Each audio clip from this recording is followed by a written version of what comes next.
नमस्कार दोस्तों, जय श्री राम, जय सीताराम, जय जय हनुमान, जय बागेश्वर धाम सरकार। दोस्तों, अगर आपसे कोई यह कह दे कि केवल एक लौंग आपकी किस्मत की चाबी खोल सकती है, क्या आप मानेंगे?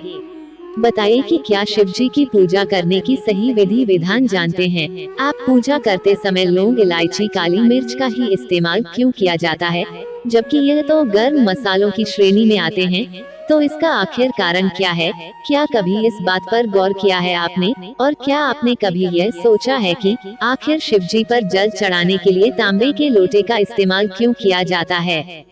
और शिवजी जी को स्नान कराने के लिए जल को हमेशा घर से लेकर जाने को ही क्यों कहा जाता है? सवाल तो बहुत सारे हैं दोस्तों, तो क्या हो अगर आपको इन सभी सवालों के जवाब एक वीडियो में मिल जाए? चलिए बताते हैं।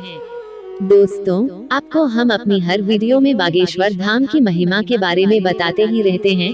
बागेश्वर धाम के बालाजी महाराज पंडित श्री धीरेन्द्र कृष्ण शास्त्री जी हनुमान जी के भक्त हैं, लेकिन वह अपने प्रवचनों में सभी भगवानों को बराबर महत्व देते हैं और उन्होंने हमेशा यही कहा है कि कोई भी पूजा अर्चना या सेवा हो, उसे अगर विधि विधान के साथ किया जाए तो पूरा फल देती है।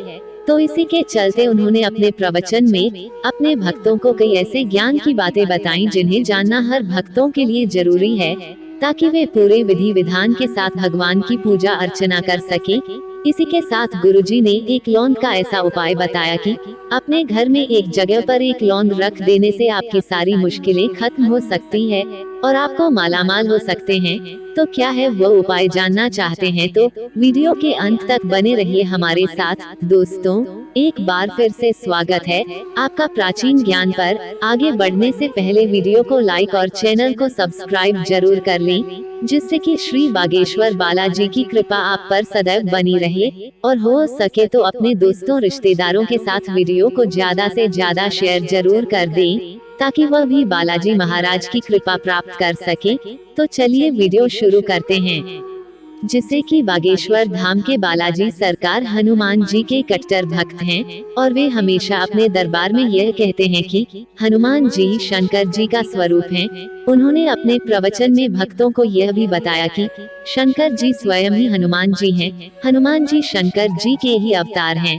जैसे शंकर जी भोले भाले हैं और जरा सी पूजा पाठ से प्रसन्न हो जाते हैं, उसी तरह हनुमान जी भी बहुत जल्दी प्रसन्न होने वाले देवताओं में से हैं। इसी के साथ उन्होंने शंकर जी पर चढ़ने वाले जल का महत्व भी अपने भक्तों को बताया।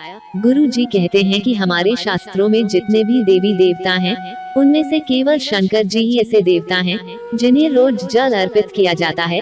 इनके सर पर साक्षात गंगा विराजमान है और आप किसी भी मंदिर में जाएं, आपको सभी मंदिर झाड़ू पोछा लगे हुए मिलेंगे, लेकिन शंकर भगवान के मंदिर में हर रोज सुबह हजारों भक्त जल चढ़ाने के लिए आते हैं। फिर चाहे वह शिवलिंग कोई भी हो, शिव जी पर गंगा जल चढ़ाने का विधान शास्त्रों में बताया गया है। लेकिन कलयुग में रोजाना शिव जी पर गंगा जल चढ़ाने के लिए कहां से लाएंगे?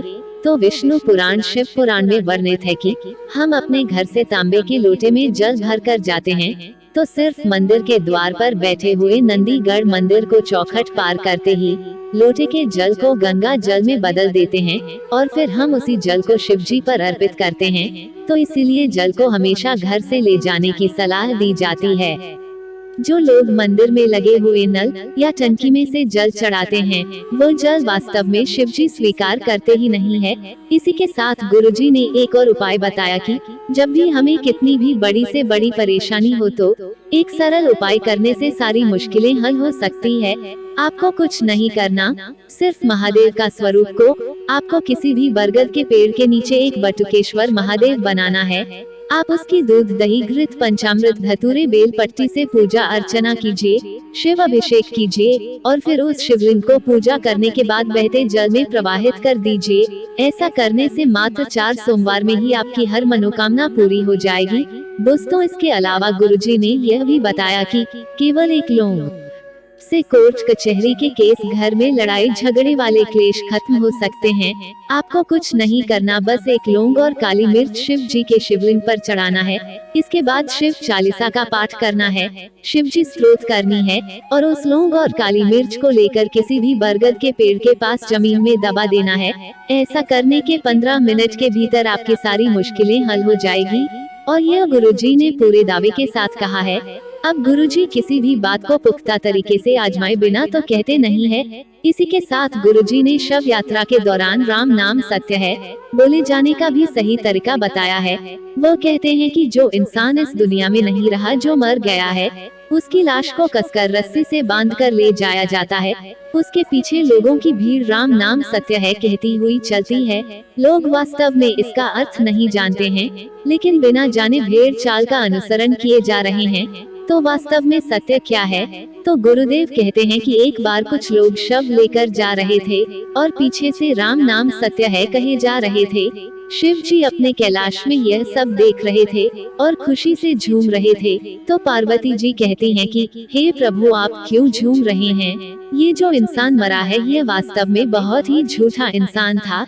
यह हर किसी को ठगता था, झूठ बोलता था। इसने कभी भी भगवान का नाम नहीं लिया और अब यह हमारे लोक आ रहा है तो आप इसमें नाच रहे हैं। तब शिव जी ने पार्वती जी से कहा कि भले ही ये इंसान कैसा भी हो, लेकिन इसने जाते जाते कितने सारे लोगों के मुंह से यह निकलवा दिया कि राम नाम सत्य है। मेरे राम का नाम ही ले रहे हैं। मैं तो इसीलिए ही खुश हूँ क्योंकि बहुत सारे लोग इसी की वजह से मेरे राम का नाम ले रहे हैं। तो शव यात्रा में राम का नाम इसीलिए दिया जाता है कि दुनिया को यह बताया जा सके कि हम दुनिया में चाहे कुछ भी कर लें, कितना भी धन कमा लें, कितना भी मान सम्मान कमा लें, झूठ चोरी या कुछ भी करें, लेकिन अंत समय में एक ही बात सत्य प्रतीत होती है और वह यह है कि राम का नाम ही सत्य है। इसी के साथ गुरुदेव ने अपने प्रवचन में यह भी बताया कि हर इंसान को अपने कर्मों के अनुसार ही फल मिलता है, तो उसे अपने कर्मा को सुधारना चाहिए और अगर तरक्की करनी है तो तरक्की करने का एक अचूक उपाय भी गुरुदेव ने भक्तों को बताया है। गुरुदेव कहते हैं कि भोलेनाथ की पूजा करना बहुत ही सरल है। तो भोलेनाथ केवल एक लौंग से भी प्रसन्न हो सकते हैं। आपको अगर अपने जीवन में कुछ भी पाना है, कोई भी मनोकामना सिद्ध करनी है, तो रोजाना एक लोटा जल और 2 लौंग ले जाकर शिव जी के शिवलिंग पर चढ़ा दीजिए। लेकिन इस बात का ध्यान जरूर रखें कि शिव जी के मंदिर में सफाई रखना भी बहुत जरूरी है। आप जो कुछ चढ़ाते हैं उसे उतारिए भी। ऐसा न हो कि शिव जी के ऊपर आपने एक के बाद एक फल फूल सामग्री चढ़ाकर उन्हें पूरा ही ढक दिया है। अगर आपके साथ कोई ऐसा करे तो आपको कैसा लगेगा? तो खुद ही सोचिए कि क्या सिर्फ इतना वजन सहन कर पाएंगे? शिव जी के मंदिर में सफाई भी जरूरी है।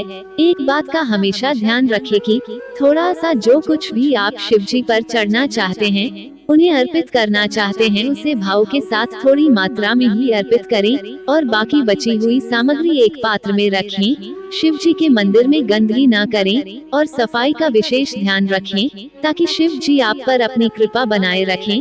तो दोस्तों, ये थे वह उपाय जो पंडित धीरेन्द्र कृष्ण शास्त्री जी ने अपने भक्तों को बताएं और जिन्हें अपनाकर आप अपने जीवन में सब कुछ पा सकते हैं। तो अगर आपको गुरुजी की यह बात अच्छी लगी हो तो वीडियो को लाइक कीजिए और कमेंट बॉक्स में जय श्री राम, जय जागेश्वर धाम सरकार, जय हनुमान जी सीता राम जरूर लिखें। तो मिलते हैं